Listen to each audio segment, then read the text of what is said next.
우리 아프리카 TV의 파워팩이 열정님께서 주식이 물리게 되면 어떻게 탈출하나요? 라고 질문을 주셨는데, 주식이 물리게 되면 탈출할 수 있는 방법은 세 가지가 있습니다. 개인들이 취할 수 있는, 주식이 물렸을 때 취할 수 있는 세 가지 방법. 첫 번째, 모든 걸 포기하고 깔끔하게 손절한다. 두 번째, 있는 돈 없는 돈 다 끌어와서 밑에서 추가 매수를 한다. 이게 두 번째고, 그 다음 세 번째, 올라올 때까지 기다린다. 그래서 이 방금 말한 이 세 번째, 이와 첫 번째, 두 번째, 세 번째 방법이 개인들이 종목이 몰렸을 때 취할 수 있는 액션이에요. 여러분들은 보통 어떤 액션을 취합니까? 1번, 2번, 3번 중에서. 그러나 방금 제가 언급해드린 이 세 가지 방법 모두 다 틀린 겁니다. 손절하는 것도 틀린 거고요. 올라올 때까지 기다리는 것도 틀린 거고, 있는 돈 없는 돈 다 끌어와서 추가 매수하는 것도 틀린 거고, 세 가지 다 틀린 거예요. 악순환의 반복이에요. 정말로 악순환의 반복입니다. 그러면 이게 제가 간단하게 설명을 드릴게요. 이게 이야기하자 그러면 또 한도 끝도 없이 복잡해지니까 나중에 영상 한번 보세요. 제가 올린 영상이 있는데 그거 보시면 되고, 쉽게 보게 되면 종목들이 1번 종목 물려있고 2번, 3번, 4번, 5번 5개의 종목들이 만약에 내가 갖고 있는데 종목들이 물려있어. 그러면 가장 좋은 거는 여러분들이 해야 될 건 뭐냐면, 내가 갖고 있는, 그러니까 물렸다라는 표현을 하는 거는 우리가 수익률 손실금 자체가 굉장히 크다는 거를 얘기를 하는 거잖아요. 그러면 여러분들이 해야 될 거는 이거에 대한 리스크를 줄여야 되는 거예요. 이거에 대한 리스크를 줄여야 되는 겁니다. 내가 A라는 종목을 갖고 있는데 여기에 내 자산의 한 50%가 들어가 있는데 이 50%의 반의 반토막이 나 있어.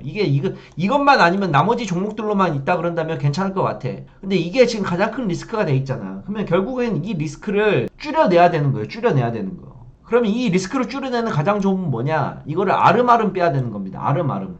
내가 이거를 당장 지금 손절을 하거나 뭐 하게 되면 큰 손실을 보고 계좌가 회복이 안 될 정도로 타격이 입어. 그러면 이거를 조금씩 줄여야 되는 거예요. 그러면 뭐냐면, 예를 들어서 A라는 종목에서 여러분들이 한 1000만원 손실 보고 있어. 근데 이거를 물량을 줄이려면 200만원 정도를 5분의 1 정도로 좀 줄이고 싶어. 그러면 내가 갖고 있는 종목들 중에서 플러스 200만원 수익 나는 종목을 얘랑 같이 서로 상쇄시키는 겁니다. 이해가죠? 마이너스 200하고 플러스 200하고 서로 동시에 빼는 거예요. 그렇게 되면 나는 400만원어치의 주식을 팔았기 때문에 400만원어치를 또 매수할 수 있는 여유가 생기게 되는 거고, A라는 종목에서 200만원의 손실을 뺐기 때문에 종목의 수량이 자체가 줄었기 때문에 리스크가 조금이나마 줄어든 거라고. 그러면 그 400만원으로 새로운 종목을 사서 매매를 해갖고 또 줄여나가든지 이런 식으로 매매를 해서 빼야 돼요. 그러면 아니 전 종목이 다 손실이 나고 있으면 어떡해요? 그러면 가장 손실률이 적은 종목들을 빼서 애수금을 만들어야 돼. 리스크 자체를 결국은 줄이기 위해서는 필요한 건 뭐다? 애수금을 만들어서 새로운 종목을 사서 거기서 수익을 낼 수 있는 기회를 만들어야 되는 거고, 기존에 갖고 있는 종목들에 대한 리스크 자체를 줄여야 된다는 거예요. 이게 뭔 말인지 잘 이해가 안 갈 거예요. 그래서 여러분들 영상을 하나 보시면 좋은데, 이거를 잘 기억해야 되는 게 뭐냐면, 여러분들이 종목들을 갖고 있다가 손절을 하거나 뭘 할 때 애수금을 만들 때 어떻게 하냐면, 여러분들 이모대로 갖다 종목들을 판다는 거야. 내가 차트 분석을 해가지고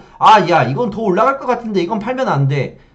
이건 더 떨어질 것 같은데 이거는 팔아야 될 것 같아. 이 판단을 하지 마요. 저도 예전에 매매할 때는 그랬어요. 내가 한 7종목을 갖고 있는데 7종목에서 뭘 팔아야 될지 모르겠어. 그래서 내 감과 내 분석으로만 판단을 해서 내가 팔았단 말이야. 그런데 이상하게 꼭 판 종목이 미친듯이 올라와. 또 이상하게 내가 분석을 해가지고 딱 이거는 갖고 짱 박아놔야지, 짱 박은 종목만 떨어지는 거야.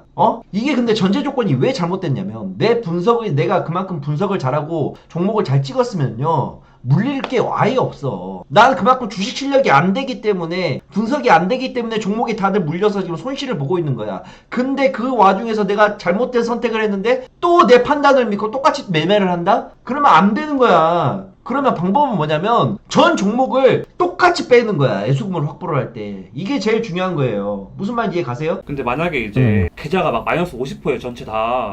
그런 상황에서는 어떻게 해야 돼요? 그런 상황에서도 커트를 해야지. 마이너스 50%인데요? 계좌에 마이너스 50%라는 건 뭐냐면, 내가 가지고 있는 종목의 합이 마이너스 50%라는 소리잖아. 여기에서 한 종목을 커트를 해가지고 50%를 줄일 생각을 하는 게 아니라 각각의 모든 종목들 중에서 종목을 끊어내는 거야. 애수금을 확보를 해야 되니까 A라는 종목에서 좀 걷어내고, B라는 종목에서 좀 걷어내고, C라는, D라는, E라는 종목에서 각각의 금액을 조금씩 걷어내가지고 똑같이 금액을 맞춘 다음에 그걸 가지고 애수금을 확보를 해야 돼. 어느 종목이 어떻게 올라올 줄 모르니까. 그러면 가장 좋은 거는 그렇게 되기 전에 리스크 관리를 해야 된다는 거네요. 그치. 이렇게 이 상태가 오기 전까지는 아까 말한 대로 내가 가진 총 종목들의 합이 원금 대비 마이너스 20%가 넘어가게 되면 그때부터는 종목들을 조금씩 걷어내면서 20% 안으로는 계속해서 계좌가 굴러가게끔, 그게 첫 번째 리스크 관리인데, 이미 그 리스크 관리가 못 해가지고 이미 마이너스 20% 넘어간 사람들도 분명히 있을 거란 말이야. 그런 사람들은 가장 첫 번째로 해야 될 게 내가 가진 종목들에서 조금씩 물량을 걷어내가지고 매수금을 가장 먼저 확보하는 게 중요한 거지.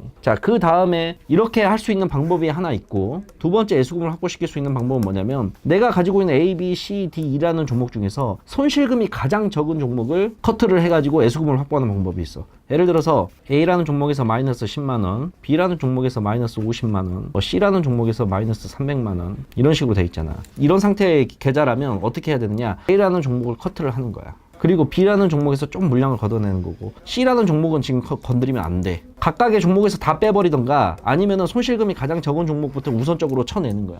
그래서 이걸 가지고 신규 종목을 산 다음에 신규 종목에서 수익이 나면 수익이 나는 것만큼 C라는 물량을 조금씩 걷어내는 방법이지. 이해가지? 그래서 이게 가장 기본적으로 모든 종목들이 물렸을 때 취할 수 있는 포지션이야. 자, 제가 이렇게 얘기를 하게 되면 또 어떤 질문이 밑에 달리냐면, 이렇게 물어봐요. 자, 그렇게 애수금을 확보를 했어. 자, 그랬는데 종목을 신규로 샀어. 근데 그 신규 종목에서 또 떨어져. 그러면 어떻게 해야 돼요? 야, 주식 접어야지. 들어가는 것마다 다 죄다 손실이면 주식을 왜 하냐? 들어가는 종목들마다 다 손실이 계속해서 발생하면 주식을 끊어야지. 주식에 대한 소질이 1도 없다는 건데. 그러니까 그 질문 자체가 나는 듣는데도 어이가 없는 거야. 하는 것마다 다 손실이면 주식을 안 하는 게 정답이지. 뭐 한다고 붙잡고 있느냐고. 10번 매매하고 10번을 다 손실나면 주식을 안 하는 게 맞지. 이해가죠? 근데 이렇게 안 하고 보통 개인 투자자들은 어떻게 하냐, 내가 갖고 있는 종목들 중에서 마음에 안 드는 종목 그냥 딱 전량 다 손절해버려. 그러면 이거는 손실금이 확정돼 버리는 거란 말이야.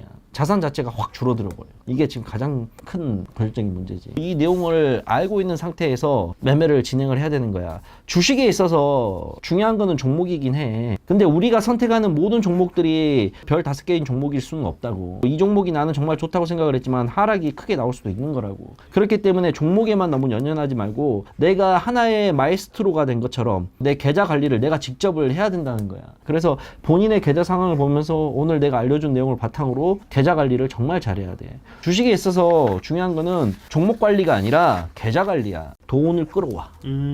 대출이 됐든 빌리는 거든 뭐가 됐든 돈을 끌어와서 이 종목을 물타기를 시도를 해. 가장 중요한 건 뭐라 그랬어? 한정된 자산을 어떻게 운용을 하는 거였었지. 우리가 엊그저께 삼성생명 매매했던 것처럼 분할 매수 계획을 잡고 매매를 하는 것과, 물타기는 한정된 자산 이외의 돈을 더 끌어오는 거야. 애정이 없던 매매라는 거지. 자산 자체를 넘어가는 범위잖아. 그러면 빚만 늘어나게 되는 거고 계속해서 마이너스 손실만 다 커져지는 거야. 내가 물타기한 종목이 100% 올라온다는 보장이 어디 있냐 이거지. 한마디로 계획에 없던 매매를 하게 된다는 거네요. 그렇지. 계획이 없던 매매는 곧 리스크로 이어진다는 거야. 우리 주식 어린이분들은 항상 중요한 거 생각하세요. 종목에 연연하지 말고 전체적인 나의 돈 관리를 잘 하셔야 돼요. 돈 관리를. A라는 종목이 언제 올라올까? B라는 종목이 언제 올라올까? C라는 종목이 언제 올라올까? 이것만 기다리고 있는 거야.